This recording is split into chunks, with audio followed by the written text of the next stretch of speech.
Hello again, Pastor Deborah here, and we are once again in another wonderful episode of our leadership development, the Kingdom series of the King and Kingdom.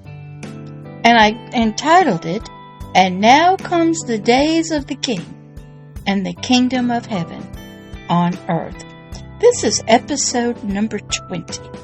We have been working through a wonderful educational series that I had to study for myself. I had to learn that I was a spiritual king from my spirit, and I was to become a leader spiritually on the earth and represent the spiritual kingdom of heaven, the kingdom of God on earth. I didn't know that when I was a child. And I didn't learn that in religion, and I didn't learn it in Bible school. I learned it through study and some true bibliographies and personal experience. I had become a student of spiritual kingship, and one of the great leaders and teachers that helped me, Dr. Myles Munroe of the Bahamas Faith Ministries. Him and his wife, Ruth, now are in heaven. But years ago, I discovered him. He had a wonderful way of teaching the Bible. He grew up in the Bahamas when it was a colony of England. So he knew about being under a king, culture, tradition being changed. He had a governor there on the Bahamas who lived in a pink house. They learned British history, British law. They worshiped the Queen. They learned about all British history. And they were no longer being taught about being from Africa. Their culture, their education was all British. And God used that childhood and that experiences when he grew up as a man to teach spiritual things to humanity. A lot of great videos on YouTube, wonderful books you can read. He was a leadership teacher. He helped us understand our spiritual leadership and even our earthly leadership. He taught and I listened. I took notes. He was my great teacher that I learned so much from about being a spiritual king from my spirit. So here in this leadership development class, this episode number 20 of Now Comes the Days of the King and the Kingdom of Heaven on Earth, we've been working through the Bible.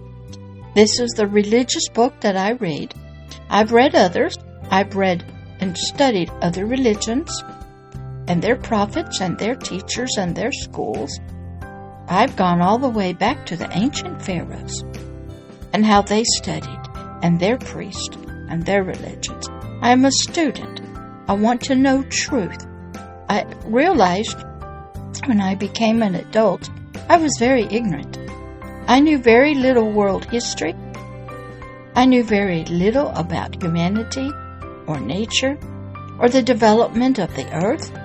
I knew hardly anything. Our schools were not teaching us truth. They were teaching us some things, but not enough. So I became a student. When I was very young, I read true stories from the library, true books. Now, some people, like my parents, they read untrue stories, detective stories, but not me. I wanted to know history, biographies, truth. I studied a lot about the earth and science. I loved it. And I was a student because I was a seeker. I was like an archaeologist in a way, digging through dirt and dust in my mind that had not been cleared away by the teachers in school. I studied. I was sort of by myself.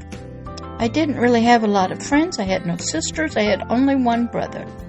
And we were in the military, so we moved around every 2 or 3 years.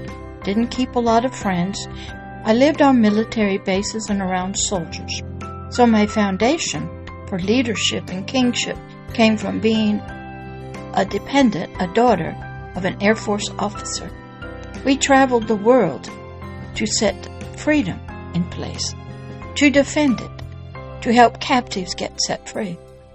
We were the soldiers of freedom. I grew up with that as my foundation. I was willing to travel. I was never connected to a community or any local traditions. I was around people from all over the world, and I grew up so much differently than about 99.9% of the people. Our duty was to serve you. Our duty was to give our lives up for you. Our duty was full of love and honor and respect. We were highly trained. We were a small-knit community, but we were here as defenders of freedom and justice and righteousness. So here in this episode, we're going to be picking up again in the wonderful book of the Old Testament of Isaiah the prophet.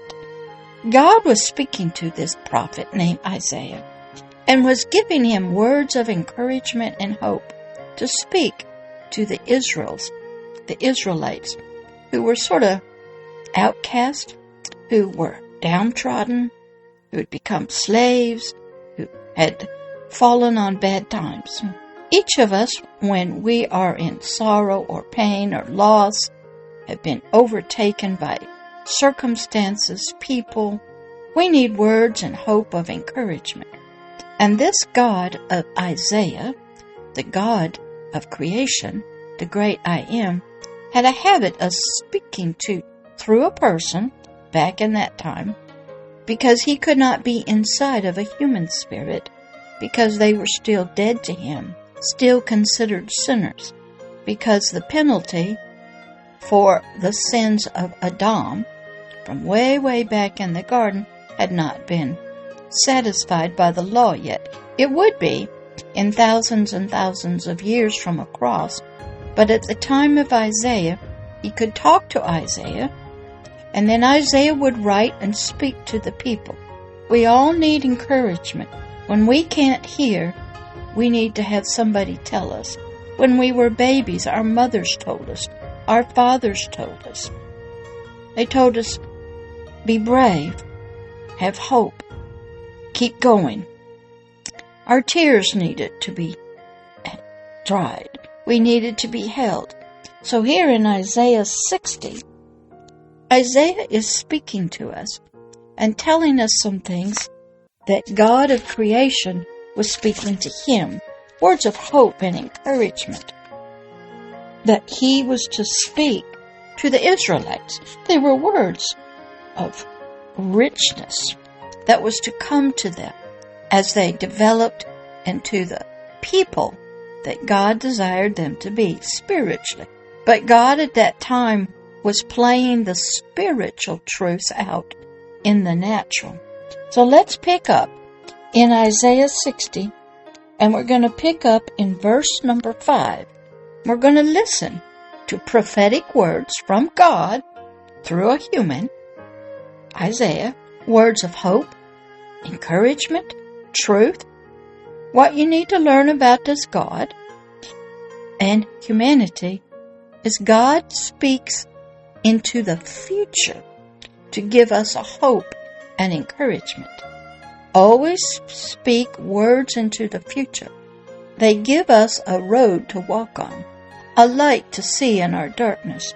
So here in Isaiah 60, verse number 5, we're going to learn a little bit more about us and what is to happen to us when we become who we're supposed to be.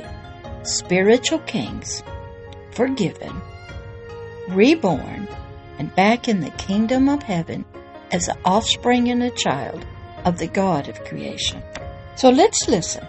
Isaiah is told by God to tell the people, lift up your eyes, that means spiritually, all around about you, and see what I'm talking to you about. Verse 5. Then when you look up and you see, you shall see and flow together with me. We need to see things as God sees things through His eyes. And when you do that, He says, your heart shall have great fear. That means great respect. You shall see what I see with my eyes, and you will have great respect for what's to happen, and reverence, and you will be enlarged. That means your thoughts, your imaginations, your hopes, your dreams, your lives will be enlarged. You will not keep thinking small and be hopeless and can't see the future, because there will be an abundance, overflowing of the sea. The sea is a visual of the deepness of God. And this sea, all the things of God, He is saying, shall be converted, given unto you. God uses metaphors. He uses visuals that we can see with our natural eyes to tell us and teach us and help us to understand deep, hidden, spiritual things. Well, what does it mean that these things of the sea, the abundance of the sea, shall be converted unto you? When you are given a prophecy for the future, it is always told in such a strange way, through metaphors, that we really don't understand. But the speaker does. And he's saying without saying it clearly. Because usually we don't even understand or would believe if he told us clearly. And the forces of the Gentiles shall come unto you. Now, what does that mean? What Isaiah was saying, that there is a time that you will be blind to all of this. You will be weak. You will be helpless in darkness and even without hope until the fullness of the Gentiles comes in. Now, what does that mean? God picks the time of our battles. He picks the times of our victory. He is saying there's a time in the future that when the Gentiles, these were the people, and probably what he meant was when the spiritual things have come into fullness of the enemy, those who do not believe nor follow this kingdom of heaven, and that was the spiritual kingdom of darkness under Satan. When they come to their fullness on the earth, then your eyes will be opened. And then will he bring all the spiritual kingdom of heaven into your hands, and the Gentiles, which was representative of other humans at the time, but it really didn't mean them. It meant the spiritual kings of Satanism, of Satan, that fell from heaven with Satan, who used to be called Lucifer, the son of the first age.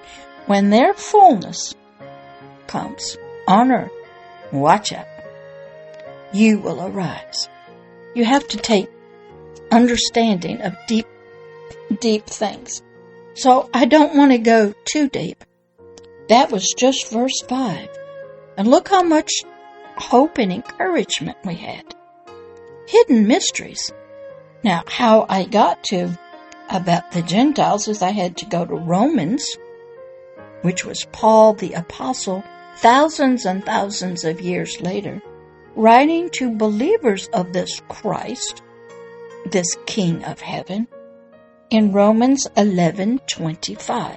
So you have to do research, follow scriptures out. Even if you're in other books, other religions, don't just read one book. Study the prophets, study history, study world history, study the beginning, study. So I just want to end here in verse number 5 and show some words and the power of words to speak into our future, to give us hope that are starting to develop our kingship, our leadership on earth, first in our spirit. Then our spirit releases that information to our biological brain, our soul, which is our helpmate. Then our soul and our biological brain releases that out through art, music, words, books, through our physical body. And then the earth and the world and other humans in the natural world can hear and see words, truth, and light from the spiritual realm about our kingship and leadership. But you do have to be careful. Kings can be perverted and become twisted and full of greed and pride, and they can become an evil, wicked king as well as leader. So be encouraged. There is hope. There is light in your darkness through these videos.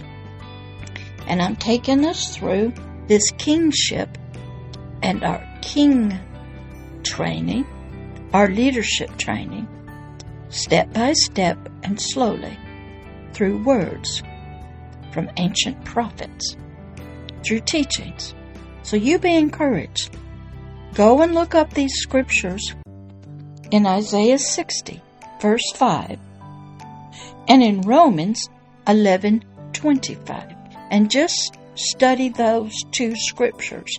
Look up the words in a Strong's Concordance or a Webster's Dictionary. Take notes. Study, study, study. All right, I'll see you on the next episode of the King and Kingdom series, our leadership development, so that now comes the days of the King. On earth, you, and the kingdom of heaven in you, on the earth. All right, I'll talk to you later. This is Pastor Deborah. Bye-bye.